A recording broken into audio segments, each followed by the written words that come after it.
우리가 지난 두 번에 걸쳐서 수요 예배 시간에 살폈던 말씀은 하나님께서 아브라함에게 언약하신 그 내용들을 시간이 흘러감에 따라서 조금 더 구체적으로 말씀을 해주시게 됨을 우리가 보게 됩니다. 그래서 지난번에 우리가 볼 때는 할례를 행할 것을 명령을 하시면서 언약 백성의 표시를 그들에게 행하라 말씀하시죠. 그러면서 아브라함의 이름을 아브라함으로 사레의 이름을 사라라고 하는 이름으로 이름을 바꿔주시면서 그들에게 장차 하나님 어떤 일을 행해 주실 것인가 하는 것을 약속하시는 말씀을 보게 됩니다. 그리고 구체적으로 하나님께서 덧붙여 주시는 약속은 아브라함의 씨를 통해서 난 후손을 통해서 하나님께서 만민에게 복을 주시겠다, 그런 약속을 덧붙여 주시게 됐습니다. 그와 아울러서 이 아브라함과 사라의 반응은 어떤 반응이었나요? 불가능하다, 상식적으로는 말이 안 된다, 이런 반응을 보이면서 하나님의 말씀에 대하여 처음에는 의구심을 가졌던 태도를 가지게 되는 것을 우리가 살펴보게 됩니다. 그러나 하나님은 그러한 것들로 인하여서 아브라함에게 화를 내시기보다는 하나님은 좀 더 구체적으로 그러한 약속의 말씀을 덧붙여 주시는 내용들을 우리가 함께 살펴보았습니다. 그 아브라함의 언약은 사실 오늘 하나님이 우리와 맺은 그 언약으로도 계속 연결되고 있는 언약이다 하는 것을 우리가 생각해 봤어요. 이제 오늘 우리가 18장 후반부에서 살피는 내용은 소돔과 고모라 성에 대한 하나님의 심판을 앞두고서 하나님께서 아브라함에게 이 사실을 알리고 아브라함은 그곳에 살고 있는 롯을 생각하면서 하나님께서 그런 일들을 좀 심판하지 않기를 간구하는 모습이 우리가 있는 이 말씀 속에 소개가 되고 있습니다.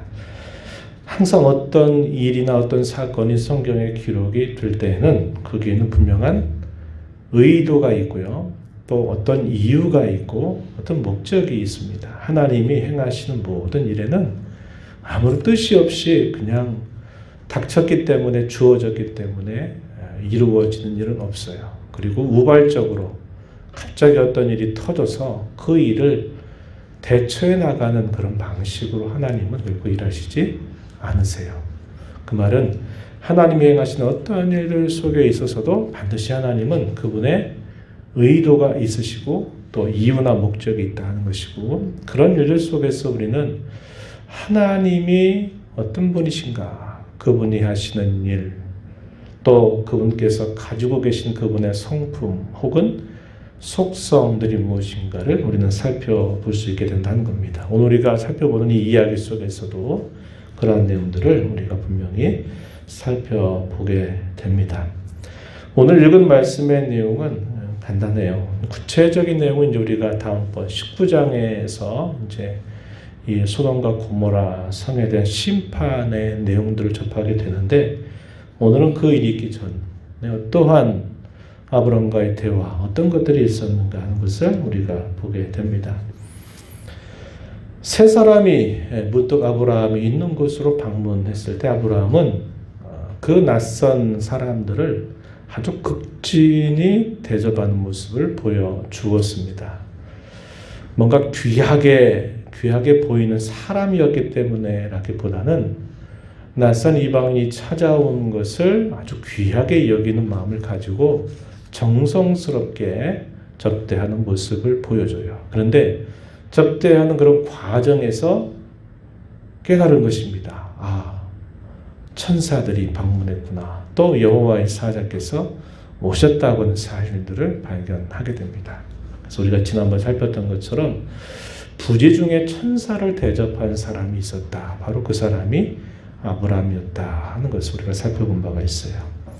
이렇게 방문을 하고서 먼저 이들 가운데 두 사람은 먼저 소돔으로 향하게 되고, 이 아브라함 곁에 한 사람이 있습니다. 그가 곧 여호와의 사자 인데요. 우리 앞선 신앙의 선배들은 바로 이 땅에 오실 중보자께서 우리 사람으로 오시기 전에 이렇게 족장들을 만나신 것으로 이렇게 봅니다. 그래서 중보자로 이 땅에 탄생하시기 전에 이미 구약에 족장들을 만나신 그분이 바로 그리스도이시다, 이렇게 보는 것입니다. 여기 여호와의 사자로 표현되고 있는 그분과 이 아브라함과의 대화가 이어지고 있어요. 16절 말씀을 한번 보시기 바랍니다. 그 사람들이 거기서 일어나 소돔으로 향하고 아브라함은 그들을 전송하러 함께 나가니라.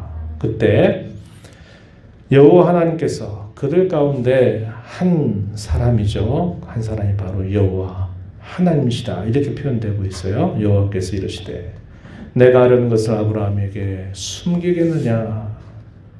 이 말은 숨기지 않겠다. 내가 무슨 일을 하려는지를 아브라함에게 알리시겠다, 이렇게 말씀을 하시는 것입니다. 이렇게 말씀하시면서 이렇게 말씀하시는 이유, 그리고 이렇게 말씀하시는 그 목적이 무엇인가 하는 것을 이어서 설명해 주십니다. 18절 말씀, 19절 말씀이 그러한 내용들을 소개해 주고 있어요.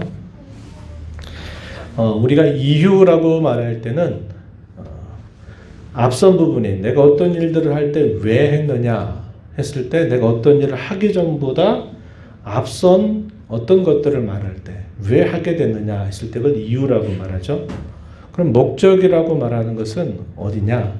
내가 어떤 일을 했어요.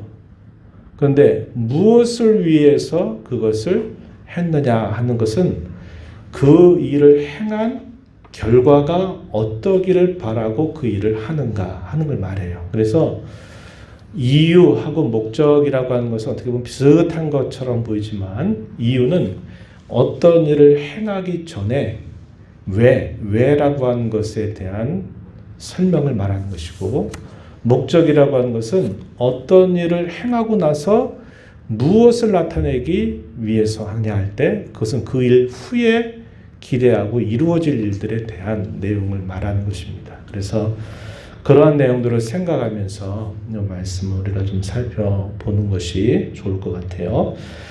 먼저 이유에 관하여서는 뭐라고 설명하냐면 이렇게 18절에 말합니다. 아브라함은 강대한 나라가 되고 천하 만민은 그로 말미암아 복을 받게 될 것이 아니냐. 이것은 하나님께서 누차 아브라함을 처음 부르실 때부터 75세 때 그를 부르실 때부터 계속 하나님이 아브라함에게 계속 말씀하셨던 내용이었어요. 아까 말씀드린 것처럼 시간이 흘러감에 따라서 조금 더 구체적으로 하나하나를 확정해 가시는 과정을 하나님이 가져오신 것입니다. 이것은 처음 이야기하시는 게 아니고 이미 아브라함을 처음 불러서 내가 너에게 보여준 땅으로 가라 하실 때부터 하나님이 약속하시는 내용이었다고 한 것입니다. 그러니까 하나님이 왜 지금 아브라함에게 하나님이 행하실 일을 내가 숨기지 않고 말하겠다라고 하느냐 했을 때 그 이유는 아브라함을 처음 부르실 때부터 이렇게 해주겠다고 내가 약속을 했기 때문에 내가 아브라함에게 이것을 숨기지 않고 말해주겠다, 이렇게 하시는 것입니다.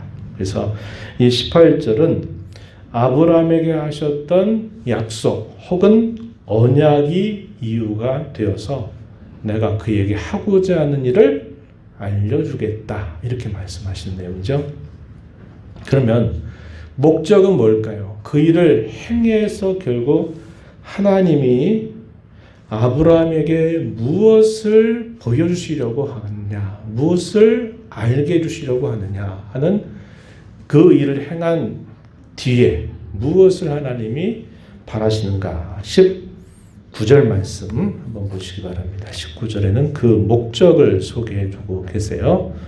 자, 거기 보십시오. 내가 그로 그 자식과 권속에게 명하여 여호와의 도를 지켜 의와 공도를 행하게 하려고 그를 택하였나니 이는 나 여호와가 아브라함에게 대하여 말한 것을 이루려 함이니라. 이렇게 말씀합니다. 여기 보면 내가 무엇을 하려고 이렇게 하였다 하는 이 표현이 이제 목적에 해당되는 말이죠. 그 목적이 뭐라고 말합니까? 아브라함뿐만 아니라 누구요?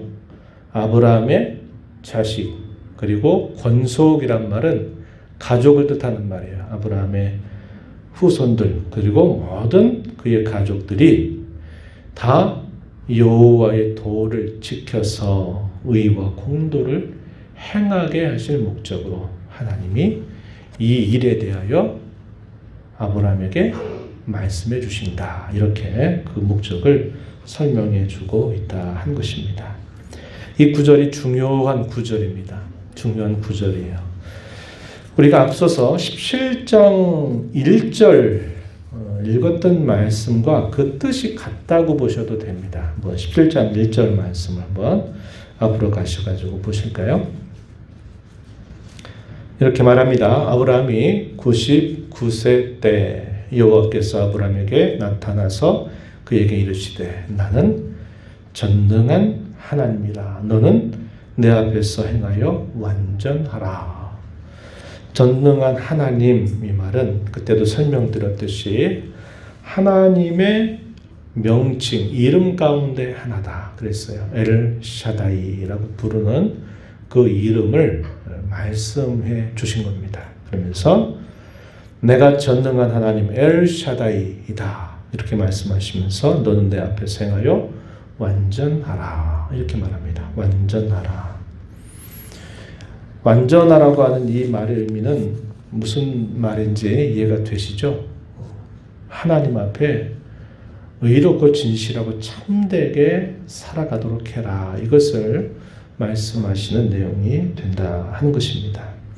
그 표현을 우리가 읽는 이 18장 19절에서는 뭐라고 표현한 겁니까? 여호와의 도를 지켜서 의와 공도를 행하라. 그 목적을 위해서 하나님이 그를 택하셨으며 또 그에게 계속 말씀하신다 하는 것을 설명해 주는 표현이다 하는 겁니다. 그래서 의와 공도를 행한다. 이 공도라는 말은 정의를 행한다. 그 정의는 뭐냐? 하나님의 말씀을 통해서 하라고 하는 것과 하지 말라고 하는 것을 잘 순종하여 나타내는 것을 두고 여기 공도라는 표현을 사용합니다. 그렇게 보시면 돼요. 그래서 의와 공도를 행하게 하려고 하나님이 그를 택하셨다. 또한 아브라함에게 숨기지 않고 내가 말하겠다. 이렇게 말씀하시는 뜻이 되는 것입니다. 그러면서 무슨 말씀을 하시나요? 아브라함에게 알려주시는 그 말씀의 내용이 이제 이어지는 말씀을 보면은 이렇게 소개가 됩니다. 20절 말씀 한번 가서 보세요. 소돔과 고모라에 대한 부르짖음이 크고 그 죄악이 심히 무겁다. 이제 내려가서 그 모든 행한 것이 과연 내게 들린 부르짖음과 같은지를 아니면 그렇지 않은지를 내가 보고 알려 한다. 이렇게 말합니다. 두 천사가 먼저 내려가는데요. 두 천사가 이 소돔과 고모라를 방문하게 되는데 그 이유가 뭐냐? 그 성에서 부르짖음이 들린다 이 말입니다. 이것은 다르게 말하면 그 성에 죄가 가득하다 하는 것을 내가 들었다. 이렇게 말씀하시는 거죠. 그래서 여기서도 분명한 이유가 있어요. 한번 살펴보겠다는 겁니다. 살펴보고 그것이 사실 그렇다면 그 죄에 대하여 내가 심판하겠다 하는 것을 아브라함에게 알려주시는 것입니다. 여기서도 하나님이 먼저 가서 그런지 그렇지 않은지를 살펴보겠다 하시는 그 말씀하시는 이유는 뭐겠어요? 거기에 죄가 가득하기 때문이라는 거예요. 그래서 그것이 그러한가를 살펴보고 그것이 그렇다면 하나님 그 죄에 대하여 심판을 행하시겠다. 이렇게 말씀하는 거예요. 이것을 아브라함에게 알려주시게 되는 겁니다. 그래서 하나님이 어떤 일들을 행하실 때는 반드시 그 일을 행하시는 이유가 있어요. 이유가 있고 그 일을 행하셔서 결국 나타내시게 될 목적이 분명히 있다는 거예요. 그래서 여기서도 그렇게 하나님이 아브라함에게 알려주신 것입니다.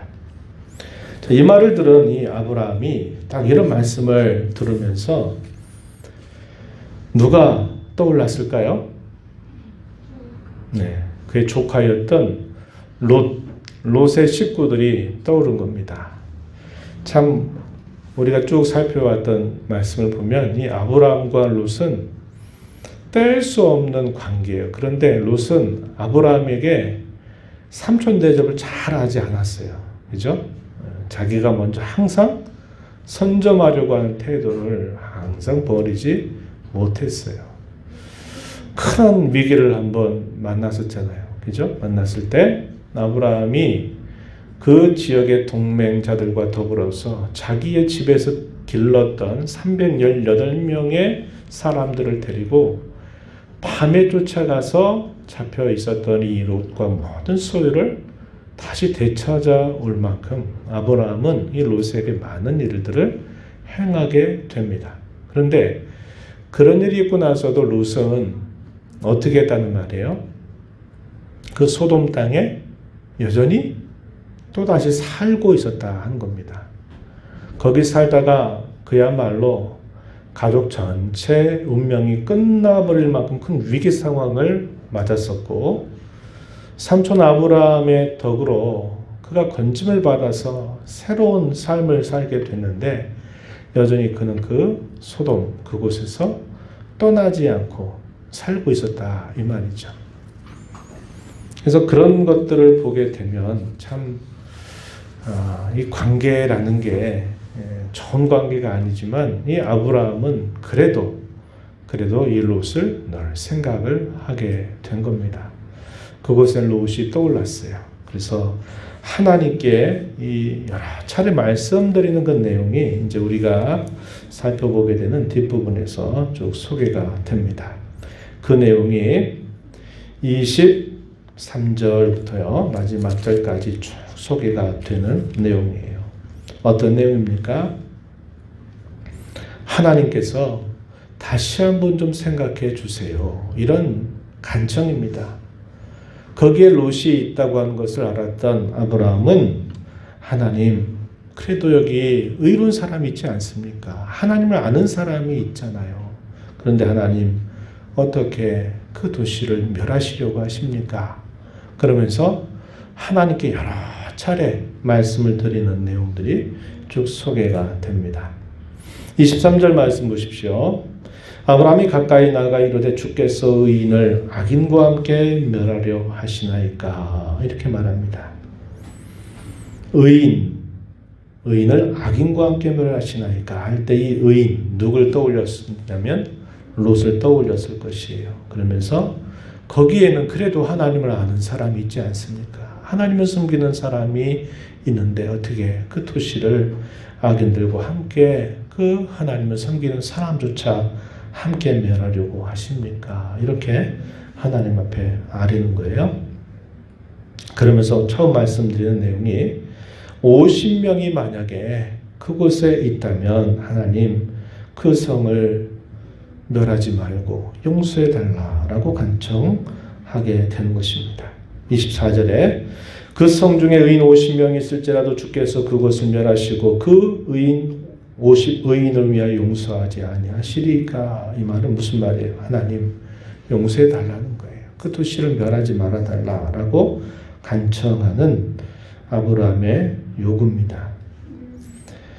그러면서 이러한 말씀을 들으셨던 하나님은 뭐라고 말합니까? 아브라함에게 이렇게 말씀하세요. 그래, 네 말대로 의인 50을 찾게 된다면 그들을 위해서 내가 그 도시 심판하는 것을 내가 용서하겠다. 내가 거두겠다. 이렇게 하나님 말씀을 하시게 됩니다. 아브라함의 마음은 조급해져요. 불안해집니다. 그러니까 하나님께 계속 염치불구하고 계속 말씀을 드려요. 그래서 50명에서 몇 명으로 줄이냐면 여기 보시면 45명으로 줄죠. 28절 말씀에 45명을 찾으신다면 혹시 하나님 멸하시겠습니까? 멸하지 말아달라는 거예요. 하나님께서 또 그대로 말씀하십니다. 그래, 내 말대로 그렇게 하겠다. 그리고 40명으로 줄어요. 29절 40명. 또 30절 가서 보면은 30명으로 줍니다. 31절 가서 보면은 20명으로 줄어요. 그리고 마지막 어디까지 갔냐? 10명으로 줍니다. 32절 말씀해 보세요. 아브라함이 또 이르되 주는 노하지 마옵소서. 내가 이번만 더 아뢰리이다. 거기서 10명을 찾으시며 어찌하려 하시나이까. 내가 10명으로 말미암아 멸하지 않겠다라고까지 하나님이 아브라함의 간청을 들어주시게 됩니다. 아브라함은 적어도 그래도 롯의 식구들만 해도 적어도 10명은 충분히 넘으리라고 생각했을 거예요. 롯의 자식들 그리고 롯이 데리고 있는 종들 다 뭐 이렇게 하면 그래도 그 정도면 되겠다 이런 생각을 했을런지 몰라요. 그런데 우리가 이제 19장 가서 보게 되면 그러한 이 아브라함의 간청에도 불구하고 하나님이 그렇게 해주시겠다라고 말씀을 드리지만 결과적으로는 거기에 의인 10명도 없었다 하는 것을 보여주고 있는 것입니다. 적어도 그 정도는 되겠거니 생각을 했던 것이에요. 그의 직계 가족은 그의 집조적인 가족은 4명이에요. 딸들 2 그리고 자기 외 아내 해서 부부하고 딸들 2이죠. 그리고 결혼하겠다고 약속한 또 사람들이 있었어요.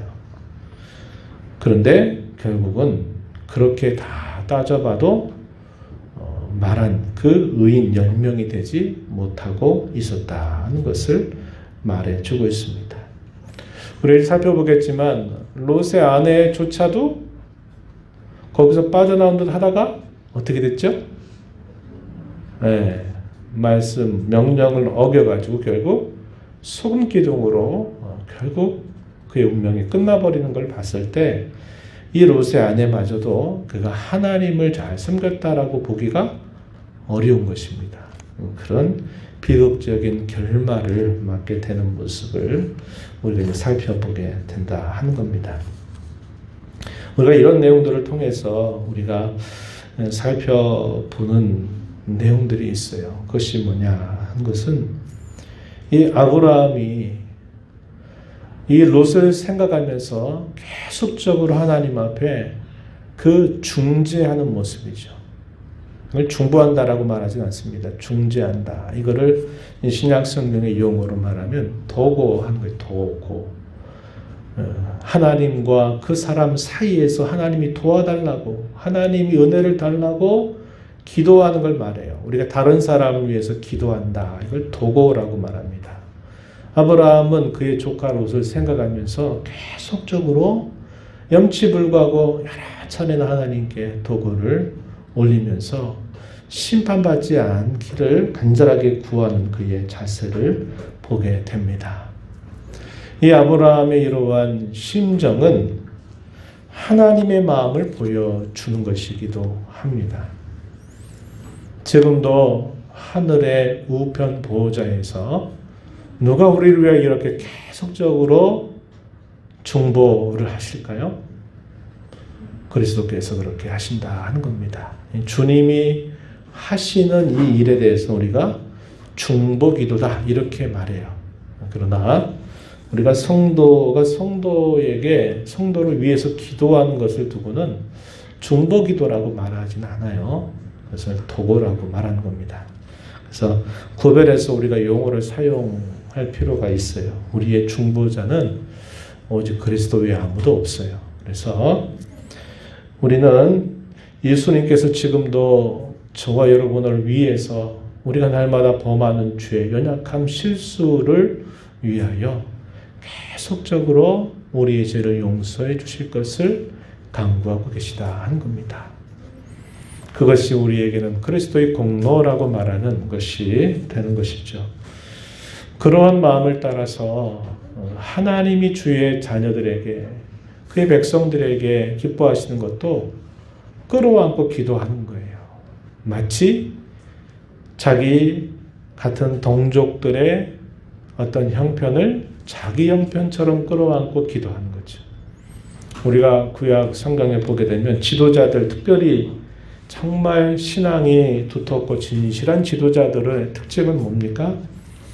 자기 동족들의 죄, 그가 참여하지 않았지만 자기 동족들의 죄, 자기 민족들의 죄를 자기가 범한 죄로 끌어안고서 하나님이 용서해 주시기를 간절하게 구하는 그런 자세를 보여줘요. 주님이 오늘 성도된 저와 여러분에게도 마찬가지입니다.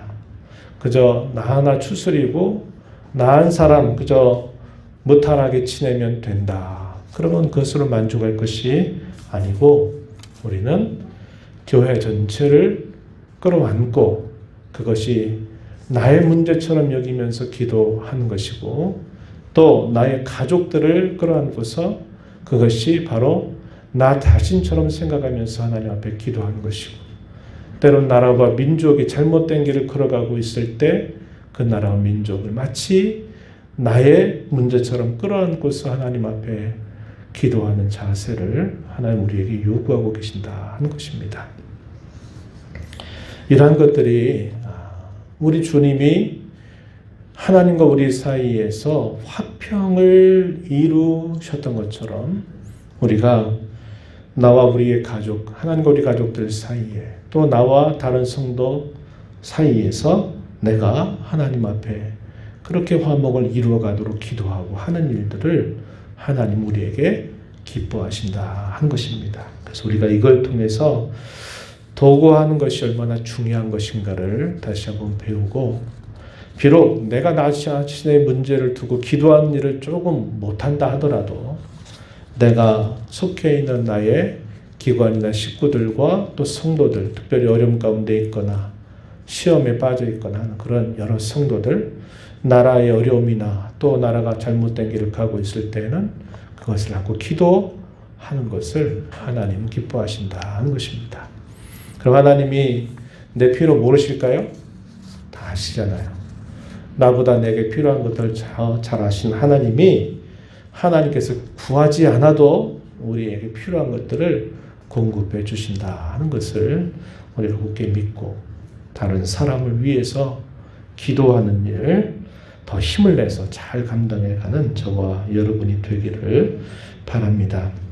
또 우리가 살펴보는 내용은 하나님께서 이 아브라함에게 이런 말씀을 알려주셨던 때에는 분명한 원인들이 있다 그랬죠. 그 원인은 우리가 살펴봤던 18절 말씀에 보니까 하나님이 아브라함과 세웠던 그 언약을 이루시기 위해서 그 언약 때문에 하나님은 아브라함에게 내가 하고자 하는 일을 내가 숨기지 않겠다 이런 말씀을 하시면서 알려주세요. 하나님이 아브라함을 향하여서는 그분이 하셨던 그 약속을 이미 하셨던 것을 이유로 삼고 그 약속하신 것을 이루어 주심으로써 무엇을 의도하셨느냐고 하면 그가 여호와의 도를 지켜서 의와 공도를 행하게 하시려고 하나님이 이렇게 행하셨다고 분명하게 말해주고 있습니다. 우리가 이걸 통해서 분명하게 확인하게 되는 내용은 하나님께서 자기 백성들, 아브라함뿐만 아니라 하나님이 사랑하시는 그의 자녀들에 대하여서는 하나님은 항상 이렇게 행하시고 계시다 하는 것을 보게 되고 그런 하나님의 행하심 안에 오늘도 저와 여러분을 초대하고 계시다 하는 것을 우리는 알게 된다 하는 것입니다. 우리가 하나님 앞에 행한 대로 말한다면 하나님 앞에 살 사람이 아무도 없어요. 그런데 우리가 하나님 앞에 허물이 많고 죄가 많음에도 불구하고 하나님이 우리에게 하셨던 그 약속 때문에 더 근본적으로 하나님이 우리를 그냥 사랑하시기 때문에, 다만 사랑하시는 그 이유 때문에 하나님이 우리에게 끊임없이 긍휼과 자비를 베풀어 주신다는 것을 우리는 알게 되는 것입니다. 물론 이럴 때 우리가 분명히 또 하나 생각하게 될 것은, 우리에게는 아무런 대가를 요구하지 않는다 하더라도 하나님은 그러한 끊임없는 은총을 우리에게 베푸시기 위해서 하나님은 말할 수 없는 큰 대가를 하나님이 스스로 준비하셨다는 것을 우리는 잊지 말아야 돼요. 바로 그것이 우리를 위하여 예수 그리스도를 내어주신 그 하나님의 사랑이 있기 때문에, 그분의 대가 혹은 그분의 공로가 있기 때문에 우리를 지금도 변함이 없는 그 긍휼과 은총, 사랑을 베풀고 계시다 하는 것을 우리는 늘 기억해야 한다는 겁니다. 그리고서 우리는 어떻게 해야 될까요? 우리에게 그렇게 은혜를 베푸시는 하나님의 사랑을 우리가 기억하고서 우리가 무엇을 우리의 삶에 남겨야 될까? 이렇게 말할 때는 하나님의 말씀, 그분의 도를 지켜서 의와 공도를 행하는데 우리의 삶의 목적이 있다는 것을 우리는 꼭 기억하면서 하루하루를 살아가야만 한다 하는 것입니다. 그걸 잊지 말아야 한다 하는 겁니다. 반면에 악인들에게는, 하나님의 이런 사랑을 받지 못하는 그런 대상들에게는 어떻게 됩니까? 죄가 원인이 되고 그 죄로 말미암아 그들이 결국은 심판을 당하게 된다는 거예요. 그래서 로마서 9장에 가서 보게 되면 바울 사도는 이것을 하나의 비유로 들어서 설명합니다. 그 비유가 뭐냐니까, 토기장이가 진흙으로 그릇을 만들어서 하나의 그릇은 귀 쓸 그릇을 만들고 하나는 천이 쓸 그릇을 만들 권리가 있다. 그러면서 하나의 그릇은 하나님께서 긍휼을 계속적으로 채워주신다. 그래서 한 대상에 대해서 뭐라고 이야기할까요? 긍휼의 그릇, 이 말을 사용하고, 또 한 대상, 그들의 죄에 대하여 계속적으로 그 죄에 대하여 그 죄를 범하게 된 것에 대해서 하나님이 결국 그분의 공의, 하나님의 진노를 나타내시는 그런 대상이 있다. 그래서 그것을 진노의 그릇으로 이렇게 비유적으로 설명해 줍니다. 진노의 그릇들을 심판하심으로써 하나님은 그분의 공의로우신 영광을 드러내실 것입니다. 이게 목적이에요. 그러나 반면에 긍휼의 그릇으로 부름받은 자들에게는 하나님의 말할 수 없는 긍휼을 끝까지 그들에게 더해 주심으로써 하나님의 크신 은혜와 그 긍휼이 얼마나 큰가, 긍휼의 영광을 나타내실 것을 우리에게 말해주고 있다 한 겁니다. 이 내용이 로마서 9장 21절부터 23절 내용에 잘 소개가 되고 있어요. 우리가 감사해야 될 분명한 이유가 뭡니까? 저와 여러분을 긍휼의 그릇으로 하나님이 우리를 택해서 우리를 세워주셨다고 하는 데 있습니다. 긍휼을 계속 담는 거예요. 그릇에. 그릇은 뭘 담아내는 목적이 있잖아요. 그죠? 그 그릇이라고는 그 안에 하나님 계속 부어주시는 것이 긍휼을 계속 부어주시는 사람이 됐다는 거예요. 그것이 바로 오늘 저와 여러분을 하나님 긍휼의 그릇으로 삼아주셨다고 하는 것입니다. 우리가 이런 하나님의 은혜를 받고 사는 것을 우리가 기억한다면 우리의 과거가 중요하진 않아요. 그러나 우리가 그 은혜를 받고 하나님의 사랑하심을 입는 자가 되었다면 이제 우리의 삶의 분명한 목적은 오늘 아브라함에게 하셨던 19절 말씀처럼 여호와의 도를 지켜서 의와 공도를 행하는 데 있다 하는 것을 우리가 꼭 우리의 심령 속에 새기면서 하루하루를 살아가야 한다 하는 것입니다. 하나님의 나라의 열매가 뭐라 그랬어요? 의라고 하는 것을 말해주죠. 너희는 먼저 그의 나라와 의를 구하라. 그리하면 이 모든 것을 너희에게 더해 주시리라. 마태복음 6장 33절에서 그 나라와 그의 의, 그 나라의 의, 이게 결국 뭘 말합니까? 하나님 나라의 열매를 말하는 거예요. 오늘 우리의 이야기로 말하면 신앙의 열매, 하나님이 우리에게 그 말할 수 없는 긍휼과 사랑을 베풀어 주시는 그 목적은 바로 이러한 열매를 맺어서 하나님께 영광을 돌리게 하려 하십니다 하는 것을 우리에게 가르쳐 주고 있습니다. 그래서 우리가 하나님의 은혜를 잘못 한쪽만 알고 있으면 내가 아무렇게나 살아도 다 하나님은 나를 용서해 주지 않았느냐 이렇게 생각하고서 아무렇게나 살아도 된다. 그래서 일종의 방종에 가까운 삶을 사는 그런 사람들이 있어요. 그렇게 하면 안 된다 하는 겁니다. 하나님의 은혜를 우리가 알면 알수록 그 은혜를 아는 것만큼 우리는 하나님이 싫어하시는 것에 대해서 떠나고 하나님 우리에게 원하시는 것을 채워나가는 자로 우리의 삶을 살아가야 한다는 겁니다. 그것이 바로 여러 가지로 말할 수 있는 거죠. 거룩함, 의로움, 이런 것들을 하나님 우리에게 요구하고 계시다 하는 겁니다. 그것을 우리 마음에 기억하는 자로 저희를 남은 삶 속에 하나님의 은혜를 헛되이 받지 않고 그 은혜로 알아서 하나님 앞에 의롭고 진실하고 거룩하게 살아가는 일을 통해서 나를 자랑하고 나를 높이는 것이 아니라 우리의 의로움이 되신 주님, 우리의 구원함이 되시는 주님, 우리의 거룩함이 되신 주님을 드높이고 자랑하는 복된 삶 살아가게 되기를 진심으로 바랍니다. 하나님 아버지, 오늘도 저희들을 불러주셔서 감사합니다.